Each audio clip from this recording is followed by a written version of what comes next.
voy a platicar. Entonces, no sé yo dibujar aquí, vamos a hacer esto. Vamos a poner aquí la placenta.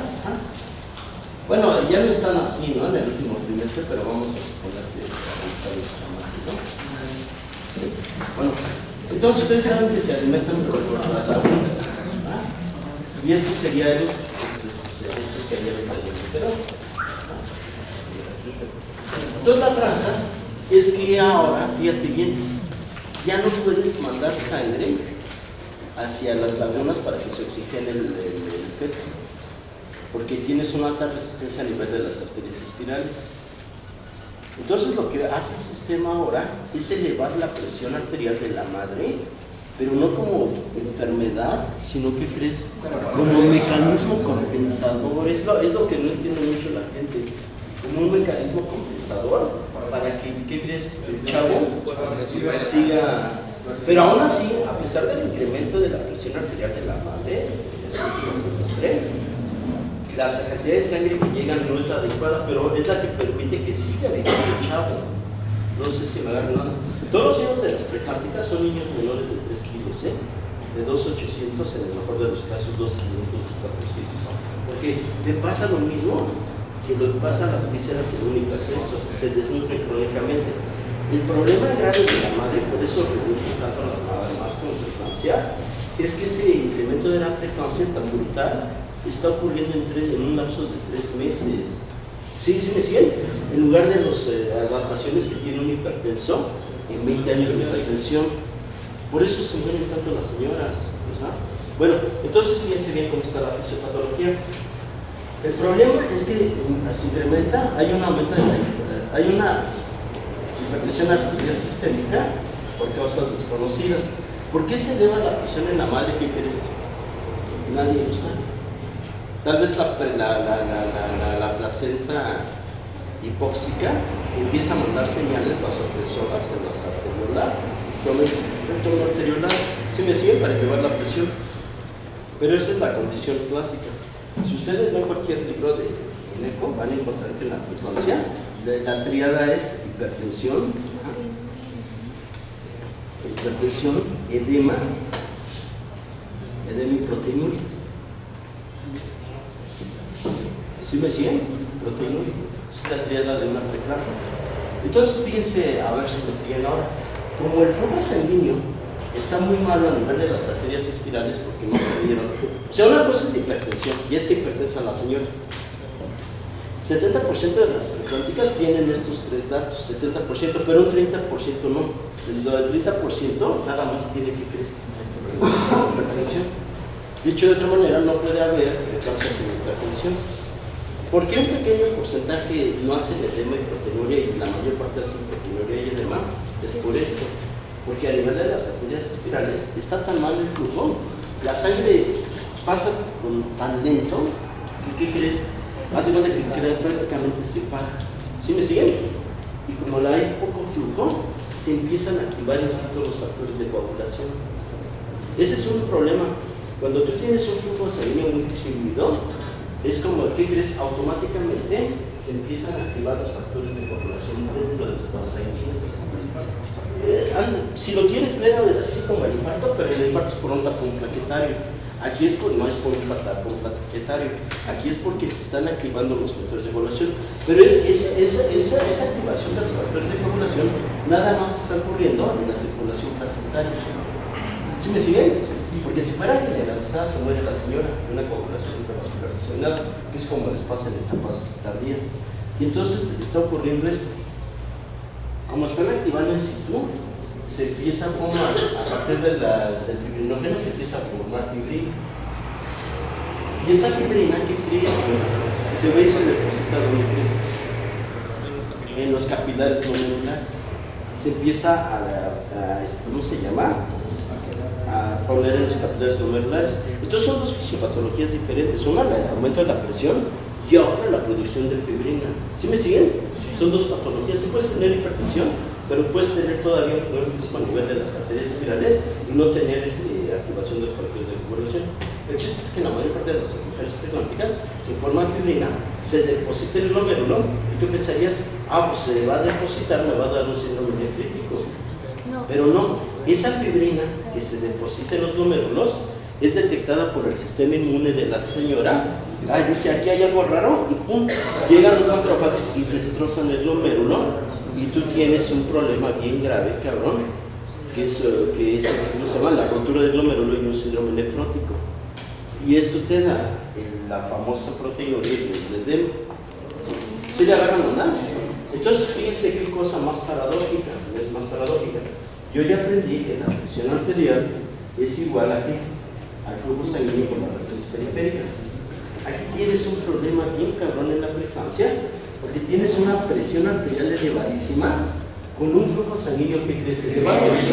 Claro, las preeclámpticas están deshidratadas, porque el agua, en lugar de estar dentro de los vasos sanguíneos, ¿qué crees? Está en el, por eso se matizan. Pero las regiones periféricas, ¿qué crees? ¿Sí me agarran onda? ¿Sí entienden eso? ¿Sí les queda claro? Y entonces, fíjense bien, si tú le das un diurético a una preeclámptica, te van a quitar la cédula profesional, siempre y cuando la familiarse. ¿Por qué creen? Porque tú entiendes que disminuyendo el flujo baja la presión arterial, pero esta hipertensión no es una hipertensión arterial idiopática como las normales. Esta hipertensión es diferente. Entonces el flujo está disminuido. Si tú cometes la pendejada de darle un diurético a una preeclámptica, la vas a matar, porque le vas a eliminar todavía el poco volumen que queda en los vasos sanguíneos y te va a hacer automáticamente una coagulación intravascular diseminada. ¿Se agarran onda? Está contraindicado, cabrón. Un cabrón que le dé un diurético a una preeclámptica es un pendejo. Es un asesino. Entonces a eso vamos. Sí, les queda claro, sí entienden eso. Pero fíjense bien, este es un síndrome nefrótico de adeveras, o sea, chingón, ¿no?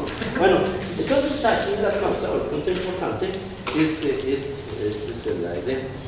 Esto lo había leído por el que leía ese libro, cabrón. Lo leía así, pero de pe a pa. Lo leía como depravado. Y entonces, este autor decía que el problema de la preeclámptica pues es ese. Pero que las preeclámpticas, en lugar de darle vasodilatadores, que no les dieras vasodilatadores, que las trataras con cargas de volumen, pero con soluciones hiperosmolares. Ahorita les platico por qué, cuál es el raciocinio y cuál es la técnica de eso. Se los digo porque en el hospital todo el mundo trataba las preeclámpticas, porque lo estás viendo el ensayo y error. Todos los ginecos trataban ahí en el 71 a las preeclámpticas dándoles Adalat, o sea, un antagonista de los canales de calcio tipo L. ¿Sí me siguen? Tocan de las arteriolas. Sí. Y bajaba la presión una mierda, o sea, si tenía la señora 200, 140, bajaba 180, 130. Si me siguen, eran piérricos, les daban vasodilatadores y no funcionaban, o sea, yo lo vi. No lo leí en el libro, lo estás viendo. Entonces decía ese güey, cuando leí ese libro, los vasodilatadores no servían, y lo estabas viendo, o sea, lo estabas viendo, no era mamada, ¿no?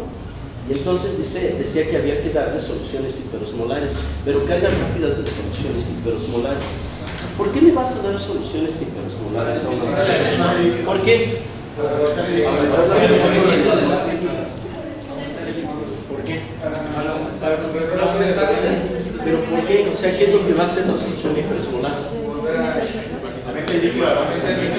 Claro, vas a aumentar en teoría la presión coloidosmótica, si lo quieren ver así, a nivel del vaso sanguíneo, y va a jalar agua del intersticio.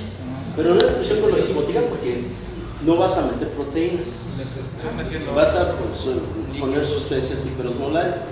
Entonces este cuate decía que lo ideal era dar una solución que era el Dextran 70 o Dextran 90. 70.000 de peso molecular que tienen unos azúcares, que es el Dextranol, que no se metabolizan. ¿Sí me siguen? Y entonces decía, tú das cargas rápidas de Dextran, chingadas son, y automáticamente, fíjate lo que va a pasar, vas a aumentar el flujo sanguíneo. ¿Y qué crees que le pasa a la presión? ¿Y qué crees que le pasa a la presión? Disminuye considerablemente. Ese era el raciocinio que tenía hecho ese güey. Entonces, yo me acuerdo que cuando le acabé de leer eso, Dije, no, pues hay que meterle plan. Y yo le decía a los ginecos, oigan, pues estás así, ¿sabes qué me decían? Pues estás bien pendejo, Gerita. Pero la gente no lee. Si ustedes no leen, cabrón, para un examen, están estudiando medicina, ¿ustedes creen que van a tocar un pinche libro de medicina cuando acaben la carrera o la especialidad? Si no se hicieron el hábito, si no tienen la curiosidad, claro que no. Entonces, fíjense bien. Entonces, notar que ya les decía, y dije, pues yo voy a hacer mi experimento, ¿no? Entonces, en una guardia, yo estaba en Toco, ahí en la misión, y no había nada de esas pinches guardias que le pedía a Dios que me mandara una preeclámptica. O sea, y ese día, ¿qué crees? Pero nada, güey. Entonces ya 12 de la noche nada, y me quedé platicando con la enfermera que estaba ahí. 12 de la mañana nada, 4 de la mañana, güey. De eso, Marco. ¿Y qué crees? Llega una preeclámptica que tenía más de 200 de sistólica y como 100. Por eso se muere, son unas pinches cifras de presión arterial. Si tú crees que tienen 130, 100, no, güey. O sea, 130, 100 la puede tener cualquiera de ustedes si no tienen pedo, güey. Están jugando fútbol. ¿Sí me agarran onda? O sea, estoy hablando de cifras ya de veras, o sea, de hipertensión, o sea, de hipertensión máxima, ¿no? Bueno, entonces el chiste es que llega una señora que ya la trajo el marido porque la vio muy mal. Y la señora tenía síndrome, ya tenía edema cerebral, tenía síndrome orgánico cerebral. La señora ya no sabía ni cómo se llamaba, ni qué día era, ni quién era presidente, ni dónde vivía. O sea, ¿sí me siguen? El pinche edema que está empezando a hacer en el cerebro. Y eso es difícil que se cerebro, ¿no? Pero estaba muy vigilante. Y tenía un edema, y cabrón. En ese momento entendí por qué le decían toxemia del embarazo antes a la preeclampsia. Porque la fases que tenía la señora era tóxica, como cuando uno come mal que salen barritos y se ve así enfermo, tóxico, que le cayó algo mal, así se ven las preeclampias. Y entonces me acuerdo bien que le digo a la enfermera, ¿sabes qué? Vete por un Dextrar 70 y vamos a meterle carga rápida. Y la enfermera se me queda viendo. Porque la enfermera, son enfermeras, no, las enfermeras, si le vas a meter volumen, va a subir la presión arterial. Claro que sí, porque así aprenden, pero así también piensan muchos médicos. Pero la fisiopatología es totalmente diferente. Con tal que no quiso ir, cabrón. ¿Sabes qué? Fui a la pinche farmacia y ¿qué crees que encontré? Cajas y cajas de Dextran 70,000, Dextran 90,000 que jamás se habían usado y tenían años. ¿Cómo la ven? Me traje una caja, eran de medio litro, y le puse chorrocrisis, como en 10 minutos le pasé medio litro a la señora y le volví a pasar otro, o sea, porque son cargas rápidas. Obviamente, chicas, que la matación no esté mal. Entonces le metes carga rápida y me acuerdo bien que le puse una sonda Foley, que la enfermera se fue, o sea, dijo, es que pendejo, ¿no?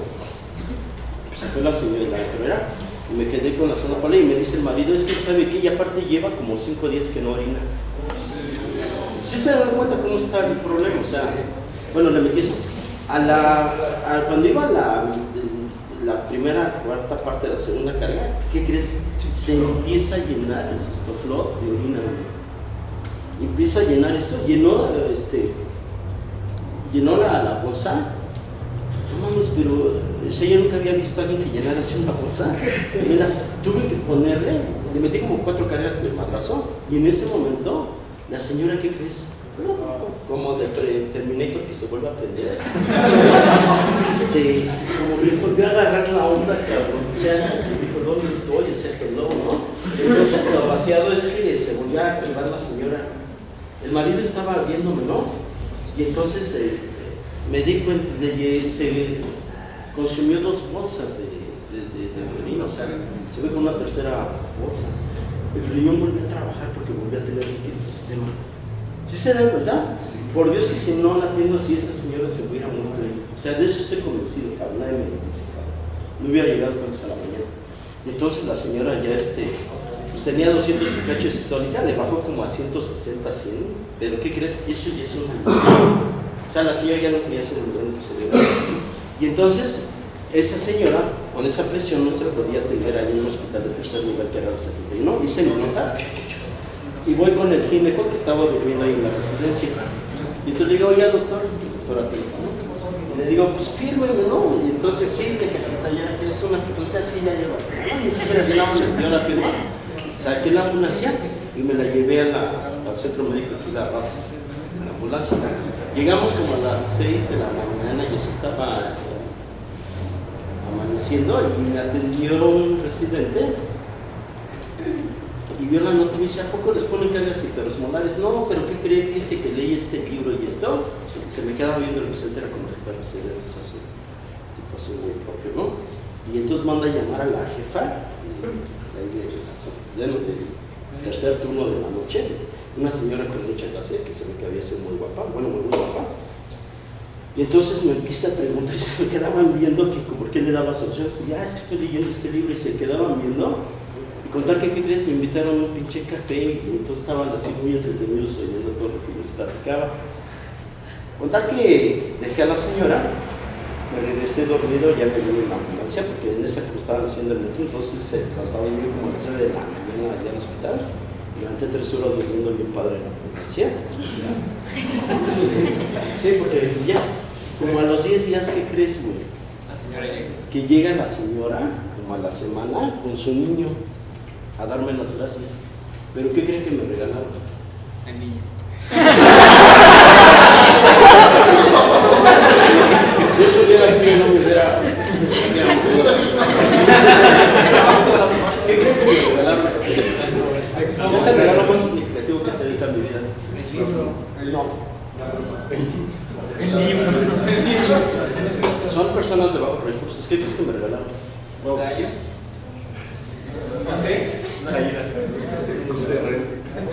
Una bolsa de bombones.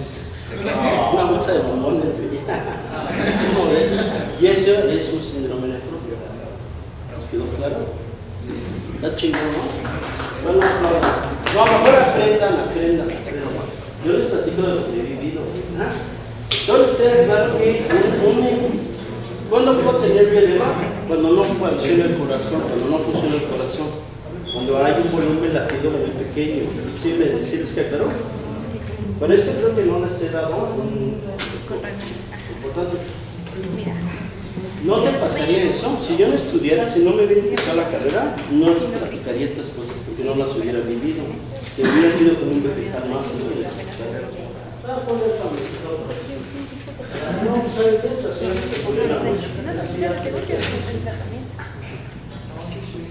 funcionan los mexicanos. Bueno, así funcionamos, ¿no? A lo mejor se lo dijo y no la ve.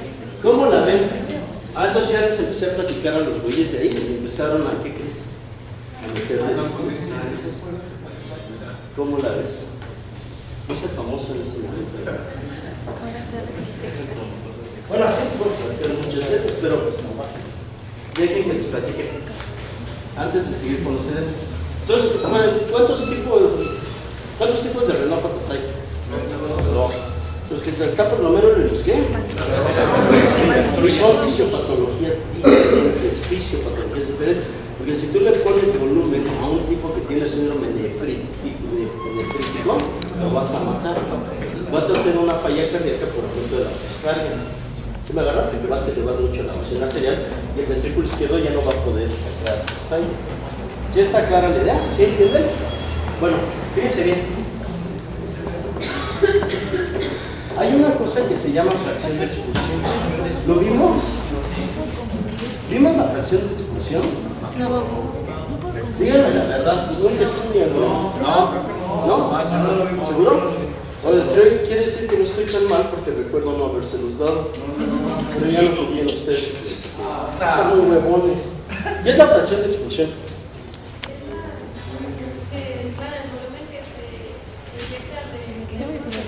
¿El volumen de qué?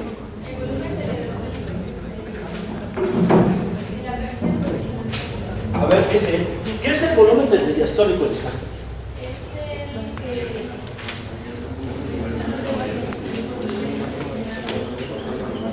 ¿Cuál es el volumen del diastólico? El volumen máximo de la capacidad del ventrículo. ¿Cuál? El volumen máximo de la capacidad del ventrículo. El máximo volumen que aloja el ventrículo izquierdo o derecho, güey, al final del llenamiento, ¿no? Y lo pueden decir de varias cosas. Nunca se aprenda nada de memoria, volumen diastólico.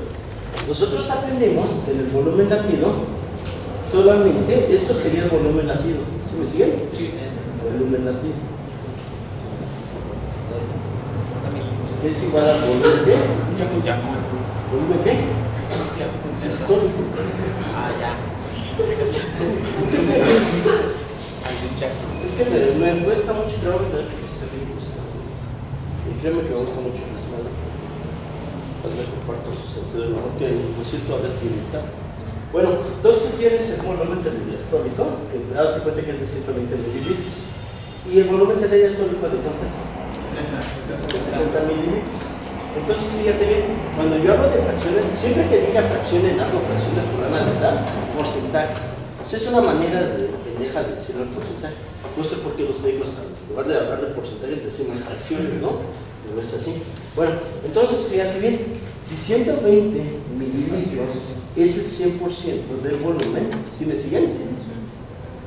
Y tú tienes un volumen sistólico de 70 mililitros, ¿de cuánto será ese porcentaje? Como 60%.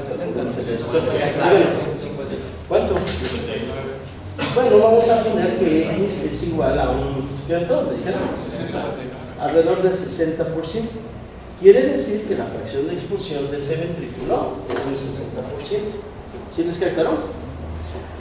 Una persona normal tiene fracciones de expulsión de 50, 60, 70%, dependiendo si hace ejercicio. Obviamente la fracción de expulsión del ventrículo izquierdo de una persona que haga ejercicio es mucho mayor que la fracción de expulsión de una persona que no hace, que es sedentaria aunque esté sana. ¿Sí les queda claro? Bueno, la falla cardíaca del ventrículo izquierdo derecho se mide en función de qué tanto disminuye la fracción de expulsión. Y entonces hay fracciones de expulsión. Una fracción de expulsión ya de 40 te puede poner en alerta de que ese güey está mal. Pero una de 30 ya te da franca sintomatología clínica de falla cardíaca.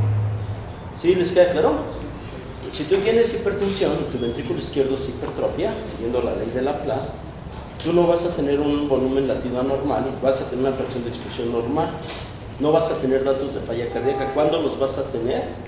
Cuando la fracción de expulsión disminuya mucho, cuando se haga cardiomegálico el corazón, se haga gigante, que ya se los expliqué. ¿Sí está claro? ¿Sí entiendes eso? Bueno, entonces está claro la fracción de expulsión. ¿Seguro? ¿Seguro? Entonces nunca le den volumen en grandes cantidades de líquido a una persona que tenga una fracción de expulsión pequeña. ¿Sí está claro? Bueno, entonces vamos a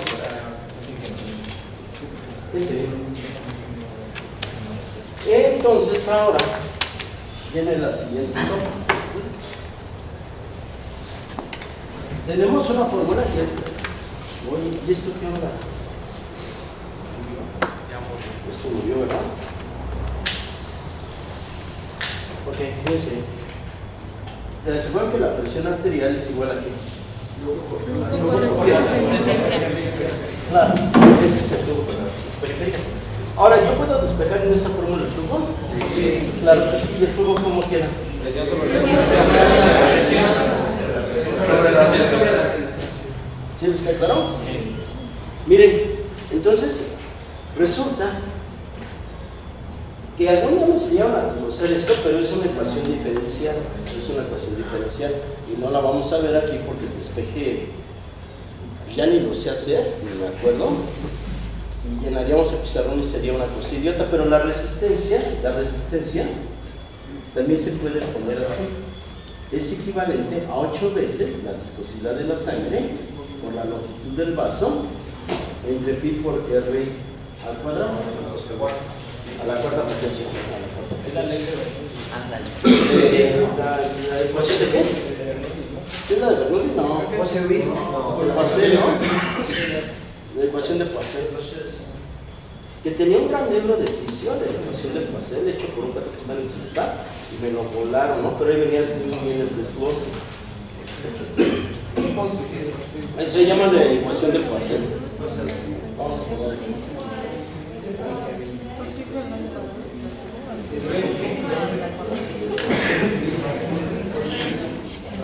Creo que es así, no sé, se escribe así. ¿Sí la tienes? Sí se escribe así. Es la primera vez que lo escribo bien. ¿Sí se escribe así? Poiseuille. Bueno, para los franceses es Poiseuille, ¿no? ¿Sí está bien escrito? No, pero Se dice poisson, según cuando estás con Ok. Entonces, fíjense ahora la siguiente cuestión. Porque 8 veces la discusión y eso, teníamos que ver la fórmula original y hacer la ecuación diferencial de eso, pero empezar de esta cosa, ¿no? Pero nosotros somos médicos y no nos interesan mucho estas minerales, lamentablemente, porque yo creo que aprenderías más a razonar si desglosas la ecuación de Poisson que todo lo que falta del segundo parcial de fisiología. Sí, ¿no? O sea, te ayudaría más la mente estar aprendiendo cosas de memoria. Pero fíjense ahora la siguiente cuestión. Entonces, vamos a hacer una trampa acá. Si el flujo es igual a la presión arterial entre la resistencia, yo puedo hacer lo siguiente. El flujo es igual a las resistencias periféricas, que son 8 veces la viscosidad de la sangre por pi por r al cuadrado. ¿Se manda la ley del sándwich? Sí. ¿Qué sándwich? ¿Cuando estás con los chavos? No. No, ¿qué sándwich? Los chavos, ¿no? No, ¿qué sándwich? Claro, entonces es lo que tienes que hacer aquí. Poner un imaginario. ¿Sí le agarran onda? Por cierto, nunca eran anteriores porque ¿qué pasa cuando haces un trío? A final de cuentas te queda, después de un rato estás toda más bonita, no está más chava, ¿no? No, te quedas bien. Eso pasa, que no les digan. Bueno, entonces, ¿sí les queda clara la idea? ¿Sí entienden eso?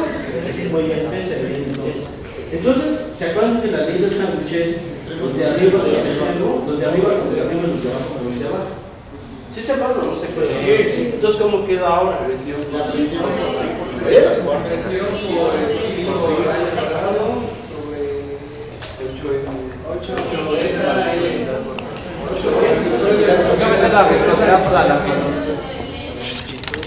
así queda, ¿no?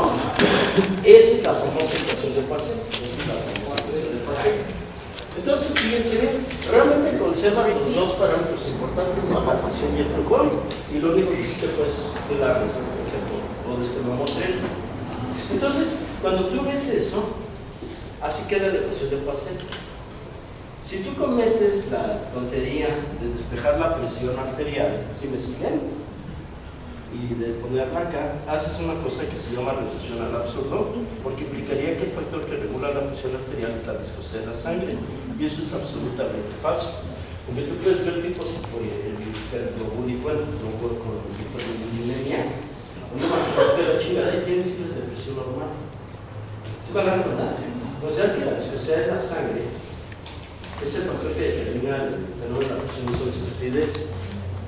Miren, imagínense esto, este es el endotelión de un vaso sanguíneo, ¿sí me siguen? Y la presión se define como el golpe de la sangre en la pared de los vasos sanguíneos en el endotelio. Pero la sangre tiene eritrocitos y tiene agua, proteínas. Entonces da lo mismo, fíjate bien, que pegue un eritrocito aquí, ¿sí me siguen?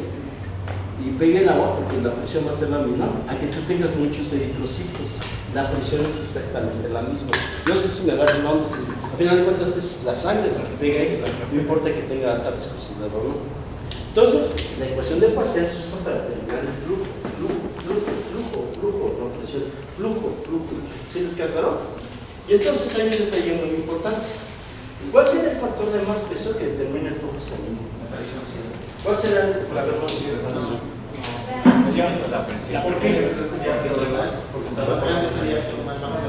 Claro, porque fíjense bien, imagínate que tienes un vaso sanguíneo cuyo diámetro es igual a 1. ¿Sí me siguen? Diámetro es igual a 1. Y tienes un vaso sanguíneo cuyo diámetro es igual a 2. ¿Sí me siguen? De acuerdo a la ley de Poisson, entonces el flujo sanguíneo sería 1 a la cuarta potencia. ¿Y cuánto es eso? 1 por 1 por 1 por 1 por 1, ¿y cuánto es? Igual a 1. Pero en el vaso que lo llevas a la cuarta potencia, no te debes estar. Ese vaso, ¿cómo sería el flujo? 2 a la cuarta potencia, que es igual a 2 por 2, 4 por 2, ¿qué es lo que da? 8 por 2, 16. Quiere decir que el flujo sanguíneo, si tú elevas el diámetro al doble, se eleva 16 veces. ¿Sí es la mano, verdad? ¿Qué pasó? ¿No sería .5 a la cuarta? ¿Por qué? Porque sería el radio, no el diámetro. Ah, diámetro. Con radio no puede ser igual, pero es diámetro. Ah, entonces igual ahí es diámetro a la cuarta. ¿Sí? Sí, no lo está. Es que Allá en la fórmula. Ah, bueno, ok, entonces sí. Ahí sería Ya. Radio. ¿Están? ¿Qué crees? Tienen la boca llena de razón, Que también ocurriría algo equivalente con el radio, ¿no? O sea, sería equivalente. Bueno, pero la idea es que si tú aumentas el radio al doble, el flujo sanguíneo no se eleva al doble, sino se eleva 16 veces. ¿Sí entienden eso? Ahora fíjense hacia dónde voy. Pues este es el punto importante, el punto final de la clase. Si esto es así, porque es así, es una ley física, imagínate que este es el diámetro de las arteriolas de una persona normal y este es el diámetro de un hipertenso. ¿Ven diferencia? Exactamente.